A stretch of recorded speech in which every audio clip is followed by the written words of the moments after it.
Hi everybody, it's Alicia here from Ride the Glide, and today we are going to be looking at a 08H error code on any of your RTG e-bikes with this style of display. This is the 850 display that we use with that 08H error code. So if you see that error code on your bike, we're looking at this on a cargo bike today, and that is because this is one of the most likely bikes that you may potentially see this error code on, but you could see it on any of our models. So the error code for that means that's a hull error, which is in relation to the motor. So the most likely thing is that the motor cable has come undone. So this is the motor cable here, where you see that on the rear axle here, there's a wire that is exiting the motor.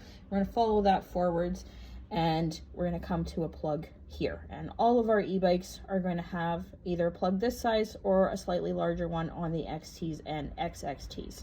Alicia, question, how could this happen? If I was riding it and then the next day, all of a sudden it's like this, how could this happen?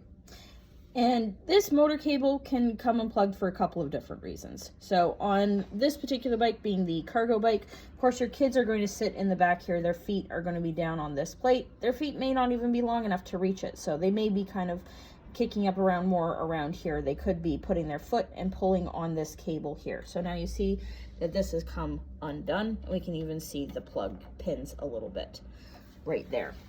So that's the most likely reason that's going to happen on one of the cargo bikes. On one of our other bikes, it could be that it's got hooked up on something and yanked as you've been parking it wherever it is you park your bike.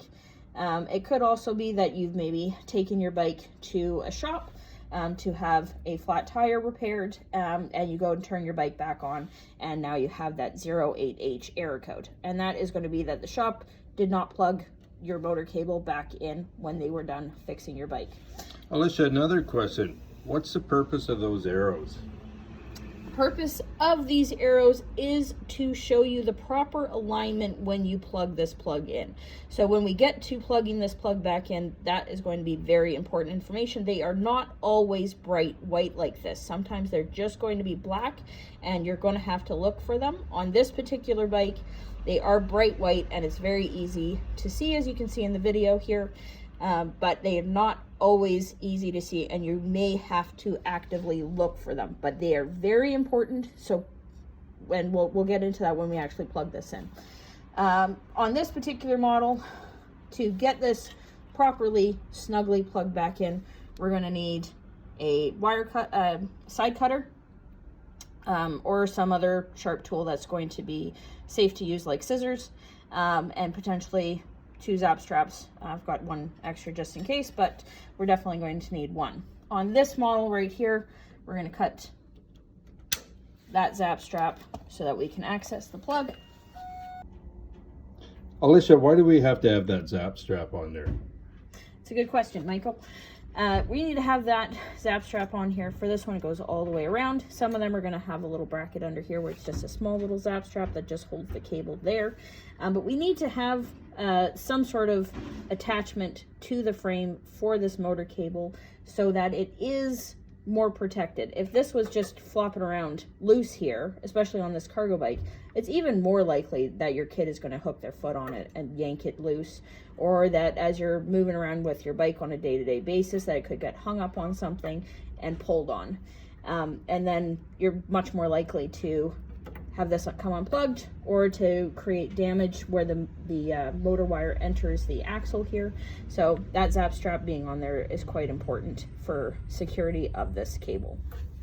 So now we're just going to go ahead and get in here. We're going to line up those arrows. So again, lining up the arrows so you can see they're facing each other, and the pins here should be lining up with the holes that they fit into on the other side of the plug. So if it's not going, and it definitely doesn't feel lined up properly, try not to force that. It does take a bit of force to close those plugs together, but it shouldn't feel like, you know, you're putting a square peg through a round hole. So we're gonna pull that all the way. So if Mike wants to zoom in on the camera there, you can see there's a that arrow, and then there's a bit of a line there, and we want the end of the plug as close to that line as we can possibly push it. And then from there, take a zap strap, get all those wires, pull that tight. We're going to have that even tucked a little bit further behind than it was before, so that's out of the way. We'll take our cutters, we're going to snip the end off.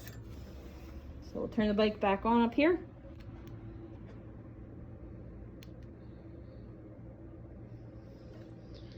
And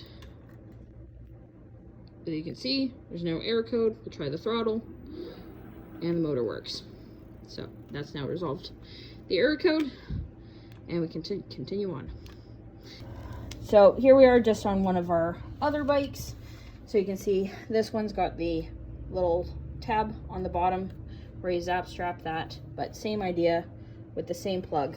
So on this one, you can see we cannot see the arrows. So if that was unplugged, we'd actually have to turn it around, and their arrows are kind of tucked underneath there. So, but this one's nice and snug right now, so we don't have to worry about that. But if that did happen to get pulled, come unplugged like that, sometimes it'll be visibly obvious like this, but sometimes it won't, and that'll be kind of tucked up like that, and you're not really going to be able to tell that it's unplugged, but you'll see the error code.